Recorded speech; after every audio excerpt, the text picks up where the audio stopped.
السلام عليكم ورحمة الله تعالى وبركاته. مرحبا بالجميع، أتمنى أن تكونوا في أحسن الظروف. إن شاء الله الحصة مخصصة للمستوى الثاني بكالوريا، سأقوم من خلالها بتصحيح الامتحان المتعلق بمادة الفيزياء الدورة الاستدراكية 2025. إذا فنظرا فرأيي في الموضوع، فالموضوع صراحة كان موضوعا شاملا من خلال التمارين المقترحة، فقط لأنه يبدو شيئا ما يحتاج إلى الوقت وإلى كذلك التركيز. إذا على كل، بالنسبة للموضوع الأول المتعلق بمادة الكيمياء هو الآن أمامكم فقط للاستئناس بالنسبة للذين لا يتوفرون على نسخة منه.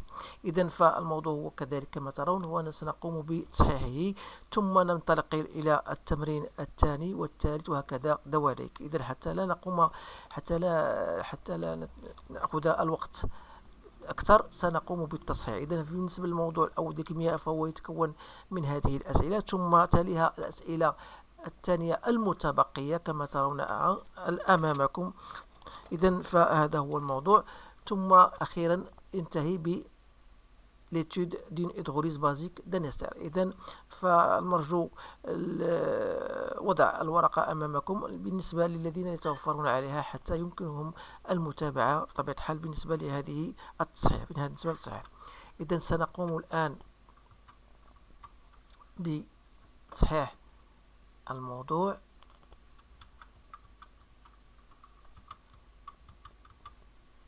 إذن قلت سنقوم بتصحيح الموضوع. نأخذ أحد القلم الذي يبدو، ربما نأخذ الأبيض أحسن. إذا بالنسبة للسؤال الأول عندنا étude d'une solution aqueuse d'acide éthanoïque. Donc إذا أشنا هو المطلوب؟ écrire l'équation chimique modélisant la réaction de l'acide éthanoïque avec de l'eau. Pardon. إذا بالنسبة للسؤال الأول يتعلق la réaction, l'équation chimique modélisant la réaction de l'acide éthanoïque. Donc, on a CH3 pseudo-H avec de l'eau. Vous savez, d'après Bronsted, donc vous aurez ici la base conjuguée, c'est-à-dire, voilà, plus de l'eau. Plus H3+, pardon. Voilà. Alors, vous pouvez ici, pour répondre à la question 2, exprimer taux. Alors vous savez que taux, d'après notre cours, c'est x à l'équilibre sur x max. C'est-à-dire x à l'équilibre c'est la concentration, c'est le nombre de H3+ qui vaut H3+ fois le volume. X max c'est Ca fois V. Donc il nous reste après simplification H3+ c'est 10 moins pH sur Ca. Voilà, on a exprimé en fonction et on va calculer sa valeur. Donc, taux, c'est 10 à la puissance moins pH, c'est-à-dire moins 3,6 sur la concentration 4,2, 10 moins 3. Donc, taux, on a trouvé à peu près 0,06. Alors, voilà pour la valeur de taux.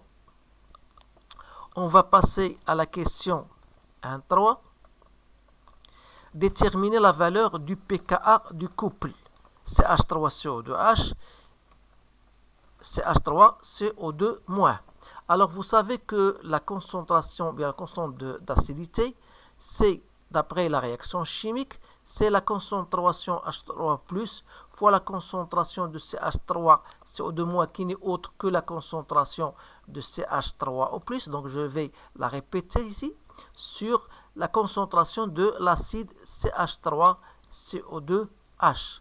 Alors on aura ici H3O+ au carré sur la concentration de l'acide Ca moins la concentration de H3+. Donc des choses que vous devez connaître par cœur. Donc la constante d'acidité, ça devra donc, on va remplacer 10 à plus moins pH au carré, donc ça donne 10 moins 2 pH sur Ca moins 10 moins pH. Alors il nous reste le calcul bien sûr, donc c'est 10 à la puissance fois 2 fois pH, donc moins 2 fois 0 fois 3, pardon, 0,6 sur Ca c'est 4,2, 10 moins 3, moins 10 moins 3,6. Alors en faisant mon calcul, j'ai trouvé que la constante d'acidité c'est égal à 1,6, 10 moins 5. Alors, à partir de cette valeur, je peux en déduire pKa qui est égal à moins log de Ka, donc c'est 4,8. Voilà. Donc, question 1,3. Donc, on va passer à la question 1,4,1. Donc, 1,4,1. À partir du graphe, déterminer la valeur du pKa. Alors, d'après la figure, on va dire d'après la figure 1, on sait que pKa représente l'intersection des deux courbes. On va l'écrire ici. Donc, pKa représente l'intersection des deux courbes. Alors, vous pouvez revenir à votre courbe et à partir de cette intersection, vous allez faire une projection orthogonale sur l'axe des abscisses, soit sur la valeur déterminée pour pH. Vous allez trouver que pKa n'est autre, et en respectant bien sûr l'échelle qu'on a, donc vous allez trouver que le pKa n'est autre que 4,8. Bien sûr, c'est bien la valeur déjà trouvée. Alors, on va passer maintenant à 1,4,2. 1,4,2. Voilà. Donc, 1,4,2. On veut dire, voilà, justifier que la courbe 1 correspond à l'espèce acide. Alors, en voyant bien sûr les deux courbes déjà données dans la figure 1, on peut en déduire bien sûr à quoi correspond la figure 1. Pourquoi? Parce qu'on sait que si le pH est inférieur à pKa, alors on dit dans ce cas que l'acide est prédominant. Voilà. Donc, la courbe 1 représente, ou bien on dit correspond à l'espèce acide. Voilà. 1,4,3. Donc, on veut 1,4,3, on vous dit voilà, on dilue la solution SA pour obtenir une solution SA1 de concentration CA1 et de pH 1, 4,2. On définit bien sûr la proposition de l'espèce basique. Donc, qu'est-ce qu'on vous dit? En se basant sur la courbe, bien sûr les courbes, trouver la valeur taux 1 du taux d'avancement final de la réaction d'acide éthanoïque avec de l'eau. Puis, que peut-on conclure? Alors, bien sûr, tout simplement, on va utiliser la question précédente. Donc, on sait que taux égale concentration de H3O plus sur Ca. Comme la concentration de H3O plus, c'est elle aussi la concentration de la base conjuguée de l'acide. Alors, nous savons aussi que la concentration de l'acide qui est égale à Ca moins CH3 CO2-. À partir de là, je peux en déduire Ca, donc CH3 CO2H plus CH3 CO2-. Donc, taux 1, ça sera donc la concentration de CH3 CO2- sur la concentration de CH3 CO2H plus la concentration de CH3 CO2-, c'est-à-dire c'est la valeur alpha qu'on vous a donnée. Alors, comme taux 1, vous pouvez le déterminer à partir de de la figure, c'est 20%, c'est 0,2. Donc, et d'après la figure, on remarque donc que taux 1 est supérieur à taux. Donc, ça veut dire quoi? Ça veut dire que la dilution a pour effet, je pense, la dilution, un seul L, je pense. La dilution a pour, donc, il a pour effet l'augmentation du taux d'avancement final. Alors, je m'excuse parce que je n'avais pas assez d'espace. J'écris en abrégé. Donc, a pour effet l'augmentation du taux d'avancement final. Alors, voilà pour la première question. On va passer maintenant à la deuxième question qui concerne les stérifications. On vous donne alors étude de la réaction de stérification, écrire en utilisant les formules semi-développées l'équation de la réaction de stérification qui s'est produite. Alors vous allez revenir à votre sujet et vous allez le relire si vous voulez pour pouvoir comprendre ce que je viens d'écrire. Alors les formules semi-développées, on a CH3COOH de l'acide auquel on a ajouté de l'alcool, donc CH3CO2OH. Donc, il va nous donner donc l'ester, c'est-à-dire, voilà, OR, ici, CH2, CH3, plus de l'eau. Donc, voilà. Donc, ça, 2, 1. On va passer à 2, de calculer la quantité de matière NR d'acide restant en fin de la réaction d'estérification. Je sais bien que NR, c'est quoi? C'est CB, VB à l'équivalence. Donc, soit 1,50 que je dois multiplier par 22, 10, moins 3. Donc, NR, c'est 3,3, 10 moins 2 mol. Alors, vous savez, si vous avez bien appris votre leçon, je pense que vous n'allez pas trouver assez de problèmes, bien sûr.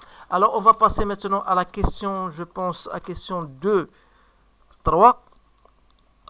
En utilisant le tableau d'avancement de la réaction de stérification, déterminer le rendement. Alors, pour déterminer le rendement, d'après notre cours, donc on va bien sûr utiliser, si vous voulez, un tableau d'avancement. Voilà la réaction qu'on a. Donc CH3, CO2, CH2, CH3, plus de l'eau. Donc vous savez ici que à l'instant t égale à 0, on a 0,1, on a ici 0,1, on a ici 0,0. Donc à un certain moment donné, j'aurai 0,1 moins x, 0,1 moins x, x, x. Ou bien 0,1 moins x à l'équilibre, 0,1 moins x à l'équilibre, x à l'équilibre, x à l'équilibre. Alors, d'après ce tableau d'avancement, je n'ai pas laissé assez d'espace, donc je vais écrire ici. Donc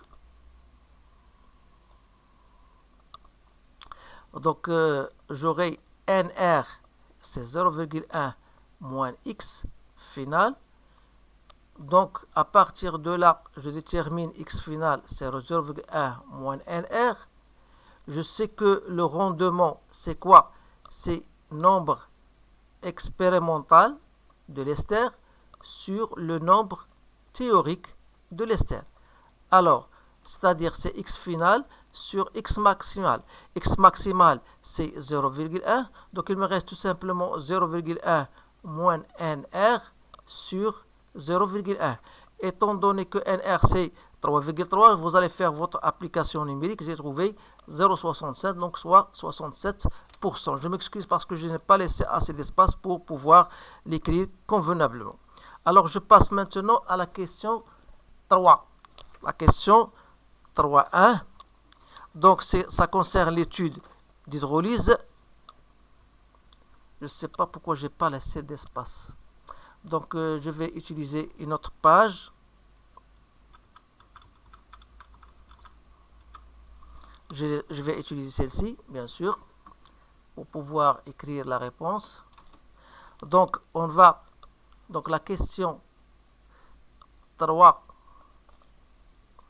1, on vous dit voilà, vous allez écrire en utilisant les formules suivantes de l'équation de la réaction associée à l'hydrolyse. Donc ça sera donc la suivante. Donc CH3 CO O CH2 CH3 plus Na plus OH-, ça va nous donner CH3 CO O Na plus CH3 CH2 OH. Alors, la question, c'était écrire, répondre par vrai ou faux en justifiant l'affirmation suivante. La vitesse volumique de cette réaction diminue au cours du temps. Donc c'est vrai. Donc c'est vrai. Pourquoi? Tout simplement car je sais que les concentrations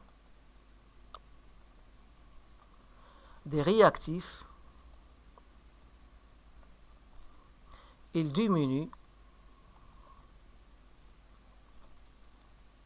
au cours du temps.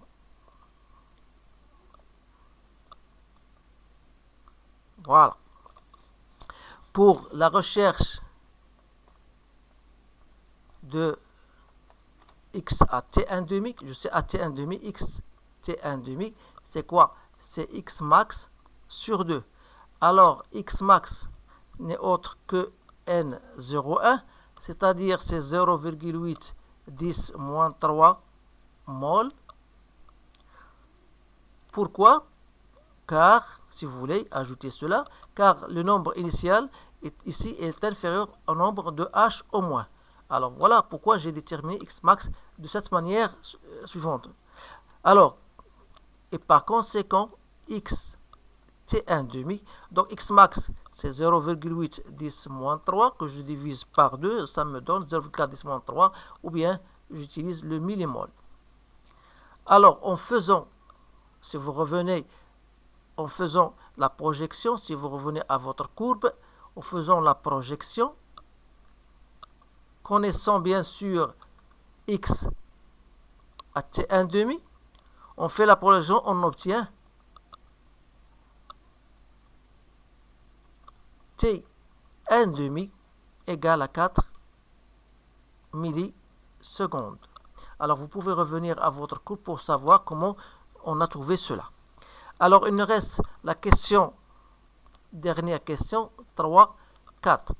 Alors la vitesse c'est 1 sur V dx sur dt.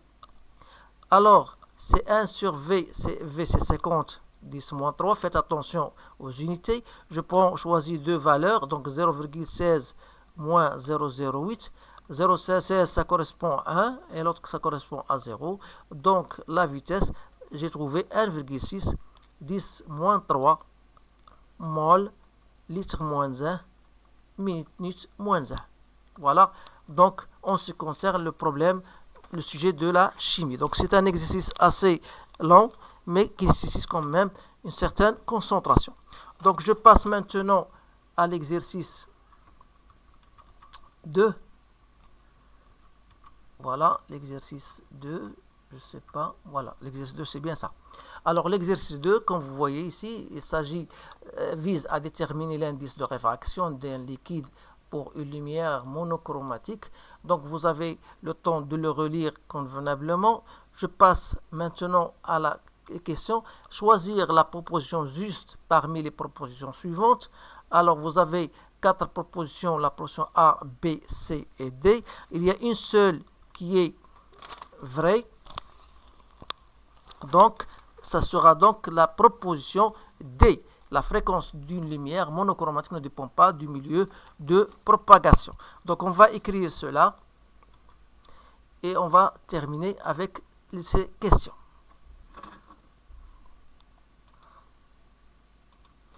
Alors, on a dit que la proposition juste, on va l'écrire ici, donc ça c'est l'exercice 2.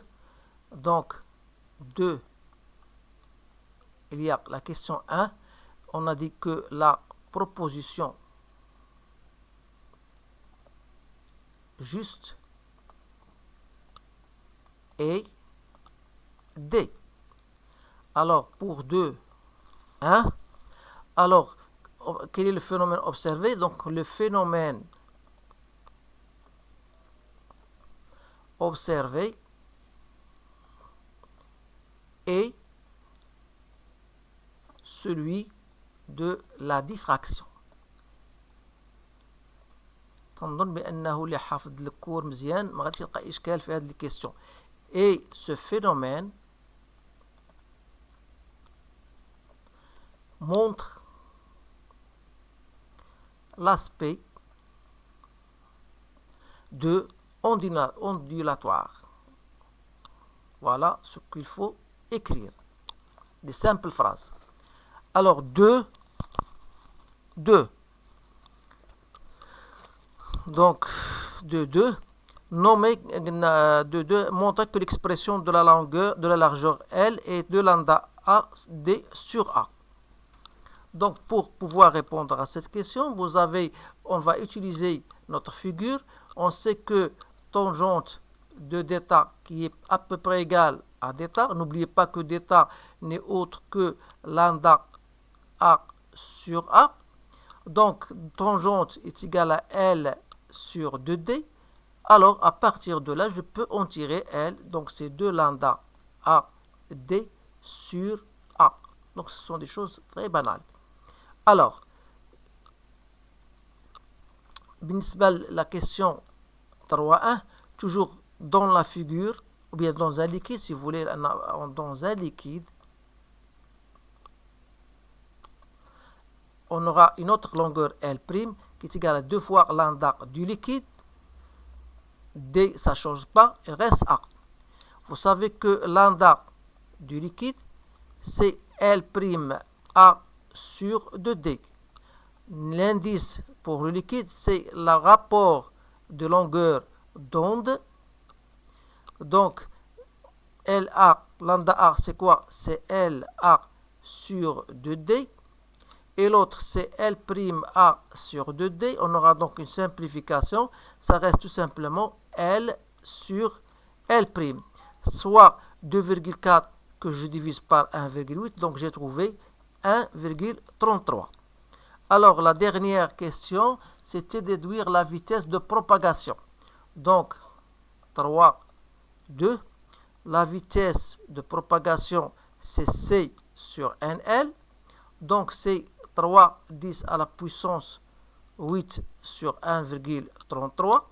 Ça vous donne 2,26 10 à la puissance 8 mètres par seconde. J'espère que ce résultat est correct. Alors voilà, on a terminé donc avec l'exercice 2. On passe à l'exercice 3 concernant l'électricité. Alors, c'est un exercice assez simple. Donc, vous avez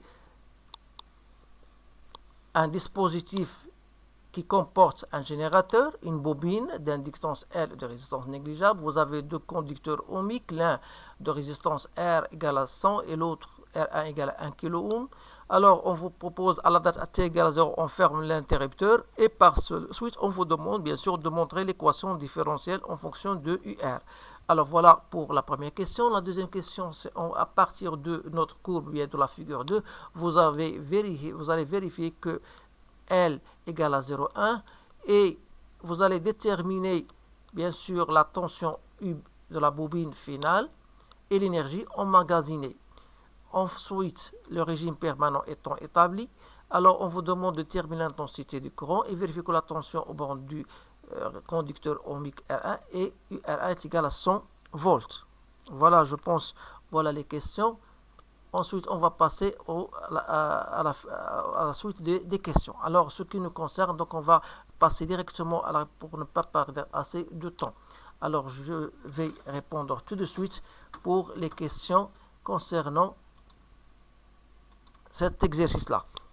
Donc, toujours, on va utiliser, bien sûr, la loi d'additivité. On a la bobine UB plus UR égale à E. Alors, vous savez que U de la bobine, c'est L dI sur dt. Vous savez que I est égal à UR sur R. Alors, c'est-à-dire, on aura U de la bobine qui est égal à L sur R DUR sur dt. Et notre loi, ça devient donc L sur R DUR sur dt plus UR égale à E. C'est l'équation différentielle. C'est-à-dire que DUR sur dt, si je multiplie par R sur L, il me reste ici UR fois R sur L, je multiplie le tout par RL, est égal à E, R sur L. Donc voilà votre équation différentielle. Alors question 1, 2, d'après la courbe, donc vous revenez à votre courbe, c'est très simple. Vous avez la tangente à la courbe et l'intersection de la tangente avec l'horizontale va vous permettre de déterminer le taux. Donc, que j'ai trouvé, c'est 1 milliseconde. Alors, en régime permanent, UR est égal à UR max est égal à 10 volts.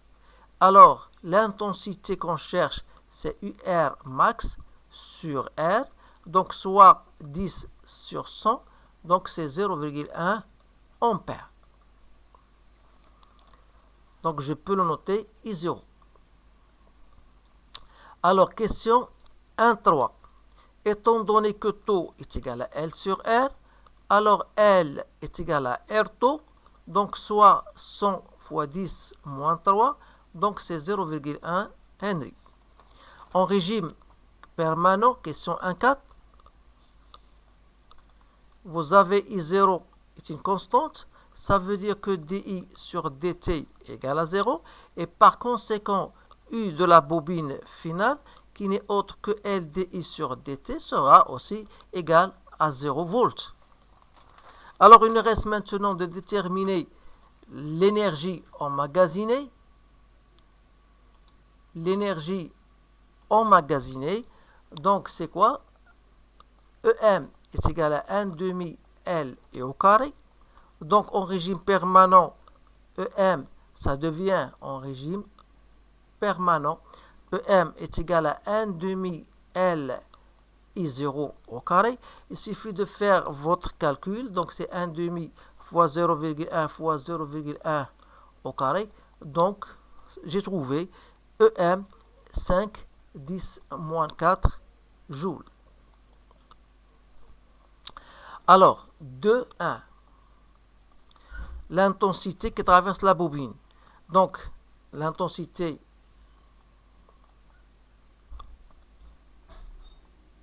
qui traverse la bobine et I0 qui est égal à 0,1 ampère. Pourquoi? Parce que l'intensité est une fonction, si vous voulez ajouter cela, est une fonction qui est continue, chose que vous devez savoir dans votre cours. Alors, pour déterminer, ou bien pour vérifier que UR1 qui est égal à R1 est 0, vous faites l'application numérique fois 0,1, donc c'est 100 volts, c'est bien le résultat envisagé. Alors, question 2.3. Question 2.3, je ne sais pas où j'ai terminé pour les autres, donc voilà. Donc, question 2.3.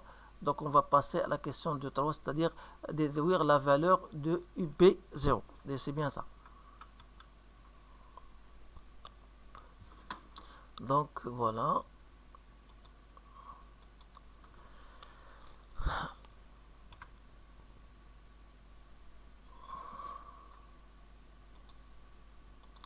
Alors, question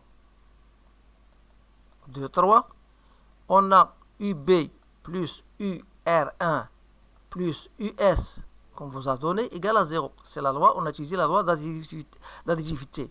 Alors US égale à 0. Donc il nous reste tout simplement UB plus UR1 égale à 0. Donc à l'instant T égale à 0, vous avez UB0 plus UR1 égale à 0. Ce qui veut dire que UB à 0 est égal à moins UR1 qui est égal à moins 100 volts. Voilà. Donc, qu'est-ce qu'il nous reste maintenant? Je pense on va revenir aux questions. Donc, on déduire la valeur. On va passer à la question 3. Question 3. On vous donne, voilà, calculer N0, la fréquence propre de cet oscillateur, puis déterminer l'intensité maximale du courant. D'accord? Donc, puis on va passer à la partie 2. Donc voilà. Je vais continuer ici pour ne pas... Parce que je ne sais pas si j'avais assez d'espace ou non. Donc ici, je vais mettre 3,1. Vous savez que T0 est égal à 2pi racine de LC. Vous avez N0, c'est 1 sur T0, c'est-à-dire 1 sur 2pi LC. Donc il suffit de faire votre application numérique. Donc c'est 1 sur 2pi. Racine de L, c'est 0,1 fois 10 moins 6. Donc j'ai trouvé que N0, c'est 503,9 Hz. Donc question 3.2. Question 3.2.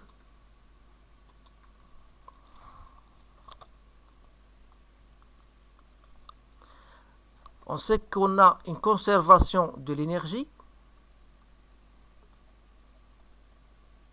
Conservation de l'énergie. Ça va nous permettre de dire que cette énergie totale est égale à l'énergie électrique max plus l'énergie magnétique max. Alors, c'est-à-dire quoi? Ça veut dire que 1,5 CUC max au carré est égal à 1,5 LIM au carré qui est égal à 1,5 CE au carré. Pourquoi? Parce que UC max n'est autre que E. Alors, à partir de ces simplifications, on peut donc trouver IM, CE, racine de C sur L, soit 10 fois 10 moins 6 sur 10 moins 1, donc c'est 3,16 10 moins 2 ampères. Alors, on va passer maintenant à la partie 2. La partie 2, on vous demande... Donc, je vais voir la partie 2.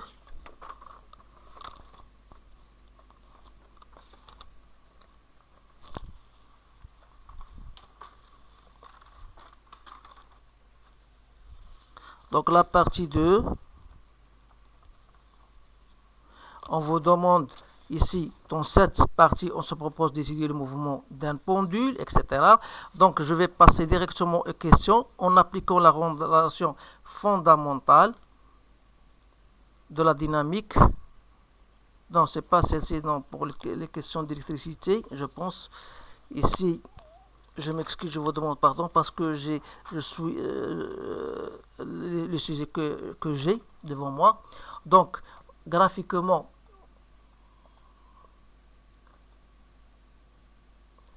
on a T, si vous revenez à votre courbe dans laquelle on a mis, bien sûr, la figure, je pense la figure 2, si vous regardez votre période T, c'est égal à 6 fois 0,1, d'après le schéma qu'on vous a donné. Alors, à partir de ce schéma-là, voilà, vous pouvez déterminer la période T. Donc, T est égal à 6 fois 0,1, soit 0,6 millisecondes. Alors, F, ça sera donc 1 sur t, donc soit 1 sur 0,6, 10 moins 3. Donc c'est 1666,7 Hz. Alors pour la grande fréquence f, on a Tp, d'après la figure, c'est 0,05 millisecondes.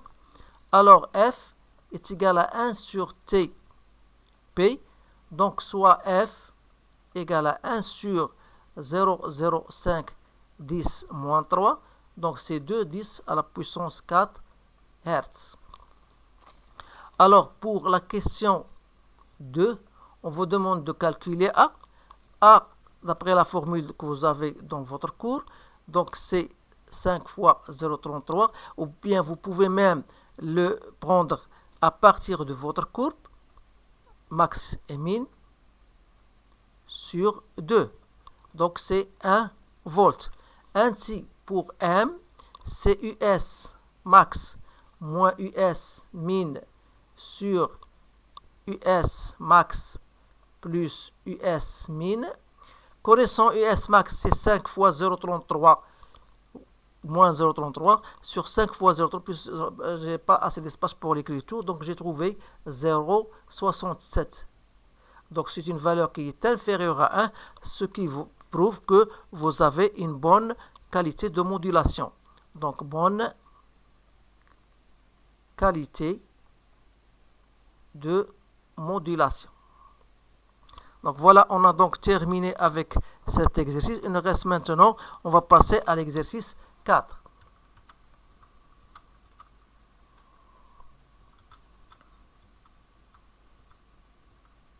Voilà l'exercice 4.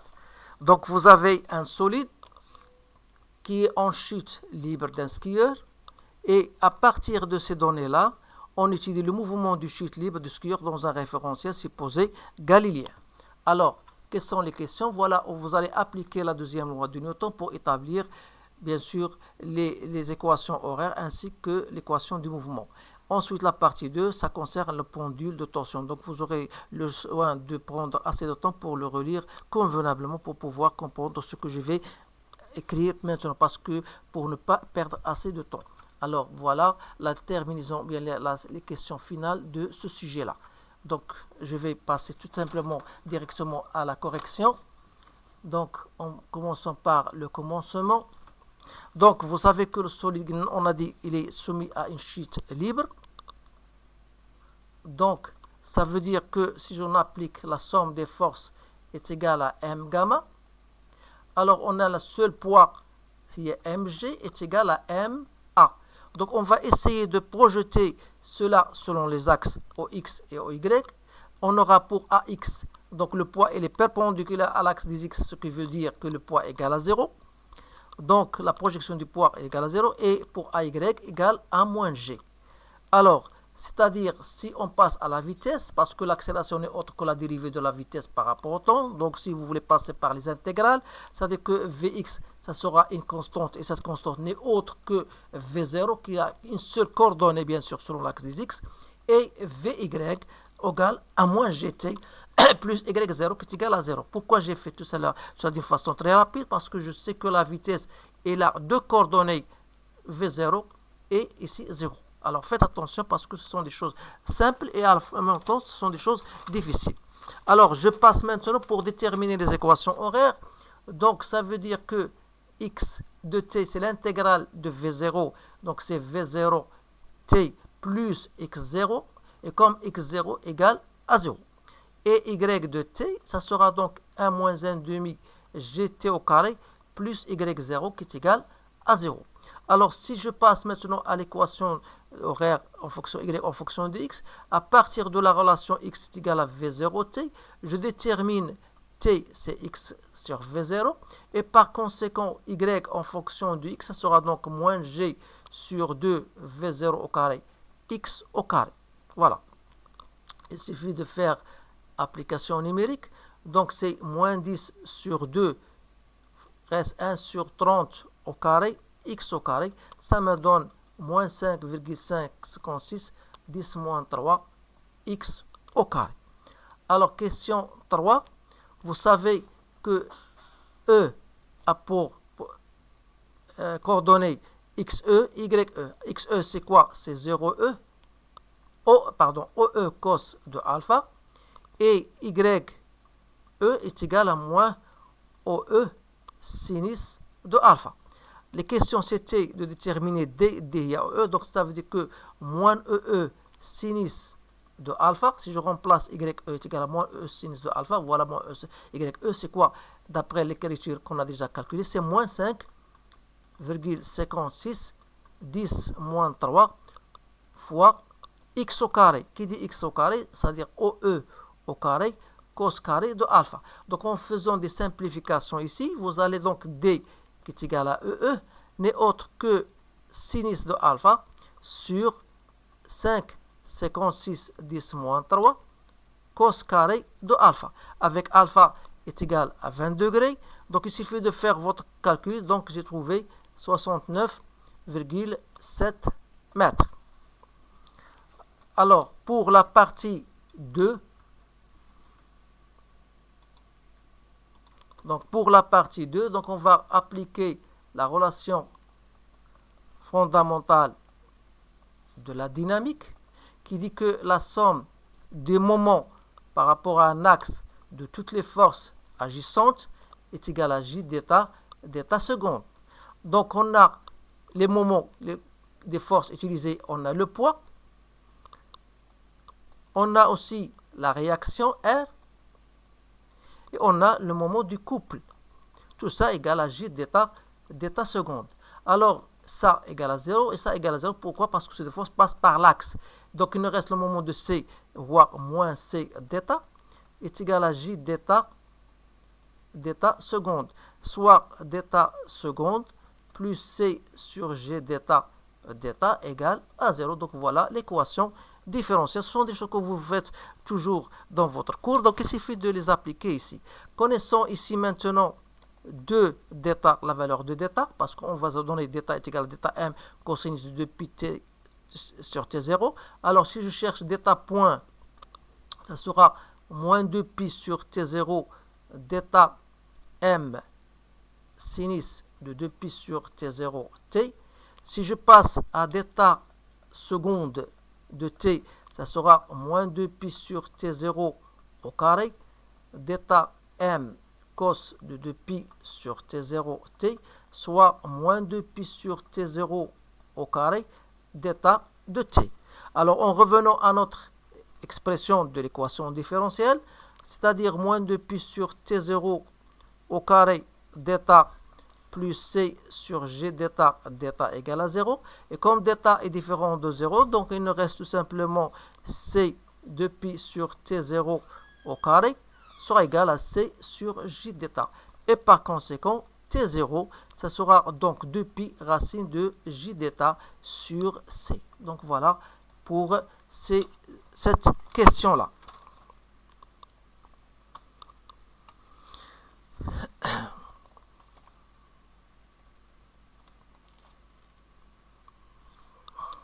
Je reviens maintenant à ce qu'on a écrit. Donc voilà, si on a donc voilà, on a trouvé T0. Donc on va passer à la question, à notre question calculer C. Voilà, on est donc à calculer l'énergie, mécanique du système et déterminer le travail. Alors, j'espère que je n'ai pas oublié quelque chose ici. Donc, je vérifie si j'ai oublié quelque chose.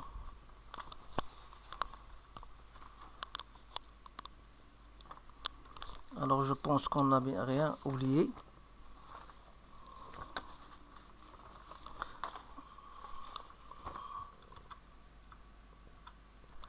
Donc, je passe à ce qui reste. Alors, pour la détermination de la période, donc on a T0 est égal à 4 secondes. Vous avez d'état point de T est égal à moins 2pi sur T0 fois d'état m sinus de 2pi sur T0 fois T. Autrement dit, donc d'état point max, ça sera égal à 2pi sur T0 d'état M. Alors, d'état M, donc c'est T0 sur 2pi d'état point M. Alors, graphiquement,